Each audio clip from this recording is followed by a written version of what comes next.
आशा अपने सास ससुर के साथ बिल्कुल भी अच्छा बर्ताव नहीं करती थी। उसका पति सुनील भी अपने माता पिता के साथ बड़ा ही रूखा व्यवहार करता था। अब उनके बेटे की शादी मेघा से हो गई है और हवा का रुख बदल रहा है।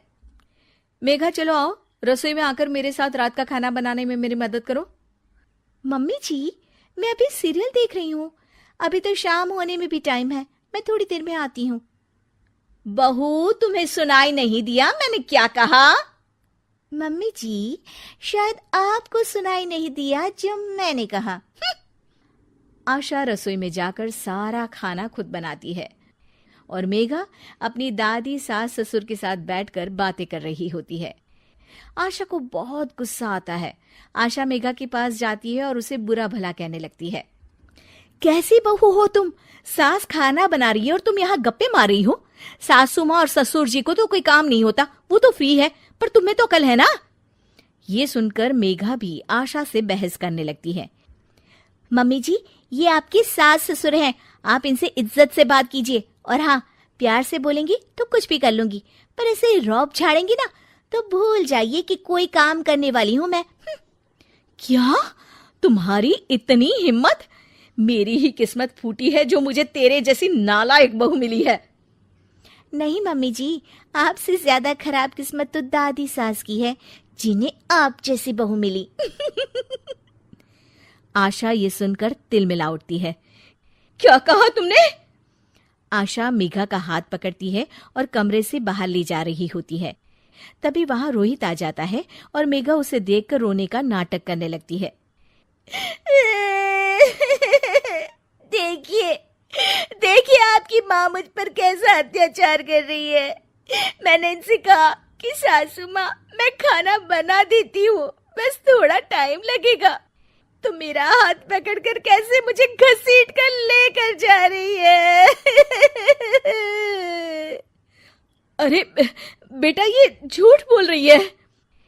बस करो माँ, मेघा कभी झूठ नहीं बोलती और मैंने अपनी आंखों से देखा है कि कैसे आप उसका हाथ पकड़कर उस पर अत्याचार कर रही हो। अरे बेटा, मैं तुम्हारी माँ हूं, तुम्हें मुझ पर विश्वास नहीं है? मेघा मेरी पत्नी है, उसका मेरा साथ तो जीवन भर का है और मैं उसी का साथ दूंगा। गलती आपकी है, आप ही सुधर जाइए माँ। तभी वहां सुनील आ जाता है। ये किस तरह से बात कर रहा है तू अपनी माँ से? पापा, आप तो रहने ही दीजिए। दादा दादी से आप किस तरह से बात करते हो देखा है मैंने। चलो मेघा। रोहित और मेघा वहां से चले जाते हैं।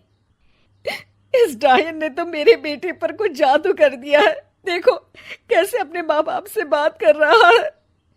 एक दिन रोहित सुनील के पास आता है और कहता है, पापा, पिछले महीने आपने जो ये अपने कमरे के लिए नया एसी लिया, मुझे बताया क्यों नहीं?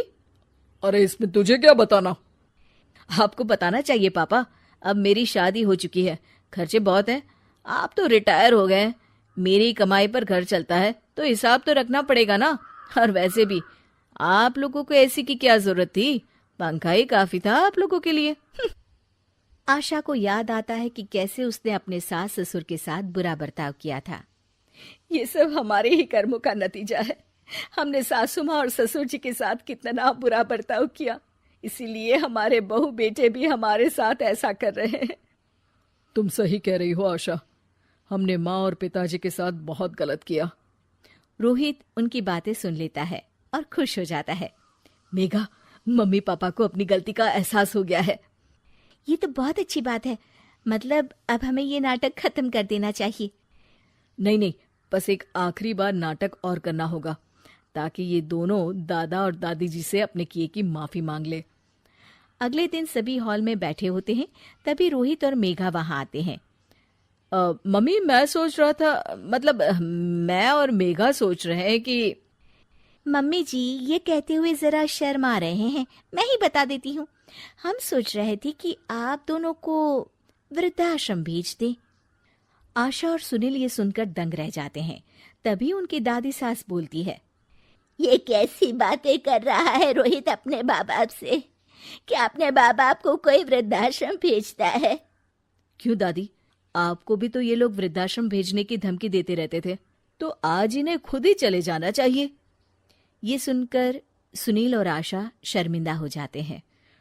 तू सही कह रहा है बेटा, हमने अपने माँ बाप का ख्याल नहीं रखा। हाँ, हमें कोई हक नहीं है यहाँ रहने का, चले जाते हैं हम। हमें माफ कर दीजिएगा सासू माँ और ससुर जी, हमने आप लोगों के साथ बहुत गलत व्यवहार किया। हाँ माँ जी, पिताजी, हमें माफ कर दीजिएगा। ये देखकर रोहित और मेघा खुश हो जाते हैं। आप लोग कहीं नहीं जाएंगे। आप लोगों को वृद्धाश्रम भेजने का मैं सोच भी नहीं सकता। ये तो मैं और मेघा नाटक कर रहे थे ताकि आप लोगों को अपनी गलती का एहसास हो। आशा और सुनील को अपनी गलती का एहसास होता है और वो सब एक खुशहाल परिवार की तरह रहने लगते हैं।